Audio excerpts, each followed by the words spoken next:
So I'm Benoît Genest, partner in CH&Co, based in London, and leading the global research and analytic team.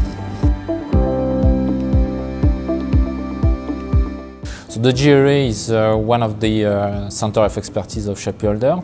We built it a little bit more than 3 years ago, with more than 20 people fully dedicated to our activity, based mainly in Paris, in London, but now in New York as well. We are currently doing three kinds of activity. The first one is typically based on risk modeling activity. It's a consulting assignment based on backtesting, model validation, model calibration, all what is related to models and risk, meaning the Basel Accord, to summarize. The second activity is a white paper publication.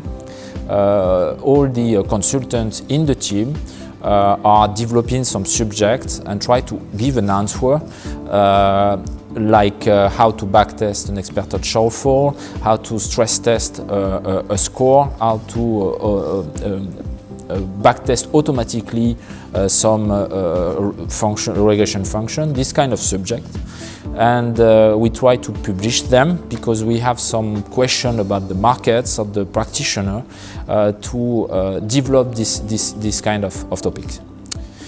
The third activity is mainly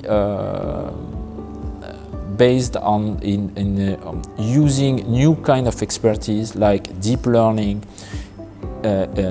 intelligence, artificial intelligence, this kind of data science practices that we want to develop for innovative projects inside CH&Co.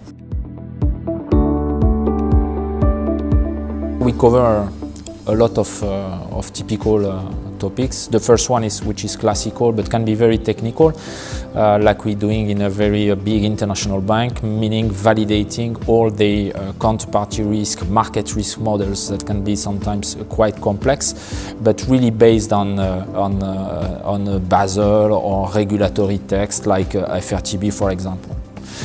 We have also second kind of assignments, which can be not the model itself, but how the bank can use it and project it in its own financial account, like we're doing currently IFRS 9 project with the main objective is to simulate the impact of such text in their own accounting activity and all the reserve policy. And we are covering more than 17 branches in this group, meaning we simulate the impact in Germany, in Spain, in UK and in France, which is something quite different from the first one. And the third kind of intervention or assignment we are doing is quite different. We also try to help some countries at the time to develop some expertise that they don't have and they would like to develop, like scoring, application score, PD models, and we currently doing this kind of stuff in Tunisia, in Morocco, in partnership with some big institutions like the World Bank, for example. This is the kind of activity we are covering.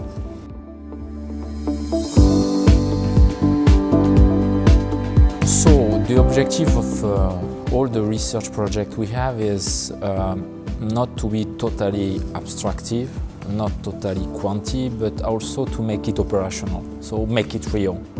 Meaning that we start with an idea and the GRA is working on it, and then to make it really included in the operation of a bank or a client. So, for example, it can be a project, an internal project we have like Highway to Mail, using all the information you can have in an email, and to use this information for HR tracking, for fraud detection, for different kind of topics that the client are looking for. We are also working on some specific topic coming from our clients saying, you have the expertise to do that, but can you go further and help me, for example, developing an automatic process for backtesting all my score because I'm using a lot of human, and I think a machine could do that really faster and better. This is another example of what is the core objective of this lab, which is make it real from the idea to digital innovation.